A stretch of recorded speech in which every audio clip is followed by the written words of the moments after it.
इसका अर्थ ये हुआ कि अर्जुन नागलोक में प्रवेश कर चुका है और वो यहीं कहीं छुपा हुआ भी है। ये किसी भी प्रकार संभव नहीं कि अर्जुन नागलोक में प्रवेश करे और किसी की भी दृष्टि उस पर न पड़े। ये संभव नहीं तो ये किस तरह संभव है कि चांडक के कक्ष से अर्जुन का मुकुट और गांडीव चोरी हो जाए? ना ही ये नागलोक की परंपरा है और ना ही अर्जुन का मुकुट और गांडीव चोरी करके किसी नागवंशी को लाभ हो सकता है। बिल्कुल ठीक हैं आपके विचार महारानी। मुझे भी यही संदेह है कि अर्जुन नागलोक में प्रवेश कर चुका है और हमारे साथ आंख में चौली खेल रहा है। मैं ये कदापि मानने को तैयार नहीं कि अर्जुन नागलोक में है। तो फिर आपको यह मानना होगा कि यदि अर्जुन नागलोक में नहीं है तो कोई न कोई उसका सहयोगी अवश्य है। ये तुम कैसे कह सकते हो? बात सीधी सी है महाराज।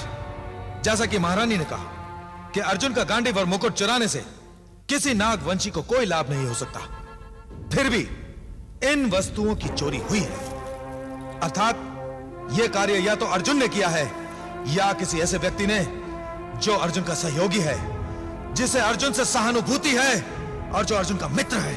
चांडक, तुम जानते हो कि नागवंशियों का हर शिशु अर्जुन को अपना शत्रु समझता है। ऐसी स्थिति में किसको साहस है कि वो अर्जुन को अपना मित्र बनाए?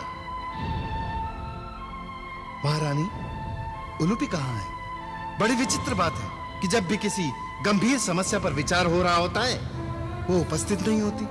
मैं यहां हूं पिताश्री।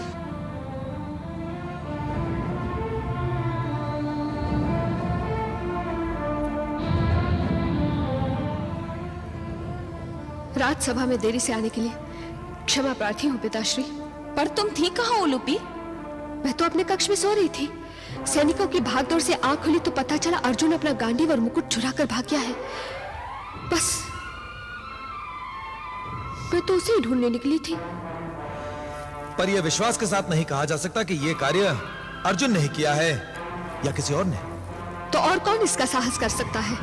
इसी प्रश्न ने तो हम सबको उलझा रखा है। उलझा कुछ नहीं रखा है। ये सब तुम्हारी बेध्यानी के कारण हुआ है। मेरी असावधानी के कारण?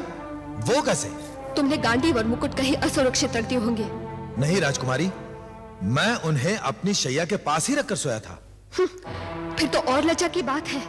चोर तुम्हारी शैया के पास से उन वस्तुओं को चुरा कर भाग गया और तुम कुंभकर्ण की भांति सोते रहे।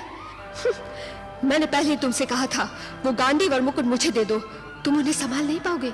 किंतु राजकुमारी। किंतु क्या कह रहे हैं सेनापति जी? राजकुमारी ठीक ही तो कह रही हैं। उन सवारी चूक हुई है सेनापति चांडक। आप गांडीव और मुकुट संभालने में असफल रहे हैं। किंतु आप लोग मेरी बात तो सुने। इस व्यर्थ विवाद से कोई लाभ नहीं। विवाद से ना तो ये वस्तुएं मिल जाएंगी और ना ही अर्जुन पकड़ा जाएगा।